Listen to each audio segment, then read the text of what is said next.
Jajpur ଡିଷ୍ଟ୍ରିକ୍ଟର NC college ପଡ଼ିଆରେ ବର୍ତ୍ତମାନ ଦେଖନ୍ତୁ ଦର୍ଶକ ବନ୍ଧୁ ଜଗନ୍ନାଥଙ୍କୁ ଅଧାପଡ଼ା କରିକି ଛାଡ଼ିକି ଚାଲିଲେ। ବର୍ତ୍ତମାନ ଜଗନ୍ନାଥଙ୍କ ନାମରେ ଗୁଆ ଚାଉଳ ସଂଗ୍ରହ କରାଯାଉଛି, କିନ୍ତୁ ଏଠି ଜଗନ୍ନାଥଙ୍କୁ ପୋଡ଼ି ଦିଆହେଉଛି। ତାମାନେ କ'ଣ ଗୁଆ ଚାଉଳଟା କେବଳ ନବୀନ ବାବୁଙ୍କର ଦାନ ପାଇଁ ନା ଜଗନ୍ନାଥଙ୍କ ପାଇଁ?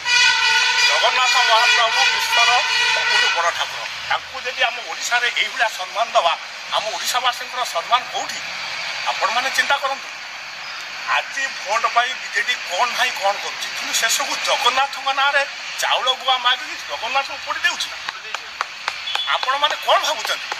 ଆମେ 2024ରେ ଜଗନ୍ନାଥଙ୍କୁ ଭୋଟ ଦେବା ନା ନବୀନ ପଟ୍ଟନାୟକଙ୍କୁ ଭୋଟ ଦେବା? ତେଣୁକରି ଆମେ ଯଦି ସତରେ ଜଗନ୍ନାଥ ପ୍ରେମୀ ହେଉଥିବା, ତେଣୁ ଆପଣ ନିର୍ଣ୍ଣୟ ଆପଣ ଯାଜପୁର ଡିଷ୍ଟ୍ରିକ୍ଟର ଏନ୍ସି କଲେଜ ପଡ଼ିଆରେ ବର୍ତ୍ତମାନ ଦେଖନ୍ତୁ ଦର୍ଶକ ବନ୍ଧୁ ଜଗନ୍ନାଥଙ୍କୁ ଅଧାପଡ଼ା କରିକି ଛାଡ଼ିକି ଚାଲିଲେ।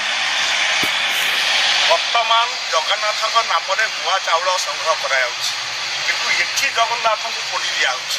ତାମାନେ କ'ଣ ଗୁଆ ଚାଉଳଟା କେବଳ ନବୀନ ବାବୁଙ୍କର ଦାନ ପାଇଁ ନା ଜଗନ୍ନାଥଙ୍କ ପାଇଁ? ଜଗନ୍ନାଥ ମହାପ୍ରଭୁ ବିଶ୍ୱର ସବୁଠୁ ବଡ଼ ଠାକୁର, ତାଙ୍କୁ ଯଦି ଆମ ଓଡ଼ିଶାରେ ଏଇଭଳିଆ ସମ୍ମାନ ଦେବା, ଆମ ଓଡ଼ିଶାବାସୀଙ୍କର ସମ୍ମାନ କେଉଁଠି? ଆପଣମାନେ ଚିନ୍ତା କରନ୍ତୁ। ଆଜି ଭୋଟ ପାଇଁ ବିଜେଡି କ'ଣ ନାହିଁ କ'ଣ କରୁଛି, କିନ୍ତୁ ସେସବୁ ଜଗନ୍ନାଥଙ୍କ ନାଁରେ ଚାଉଳ ଗୁଆ ମାଗିକି ଜଗନ୍ନାଥଙ୍କୁ ପୋଡ଼ି ଦେଉଛି ନା? ଆପଣମାନେ କ'ଣ ଭାବୁଛନ୍ତି? ଆମେ 2024ରେ ଜଗନ୍ନାଥଙ୍କୁ ଭୋଟ ଦେବା ନା ନବୀନ ପଟ୍ଟନାୟକଙ୍କୁ ଭୋଟ ଦେବା?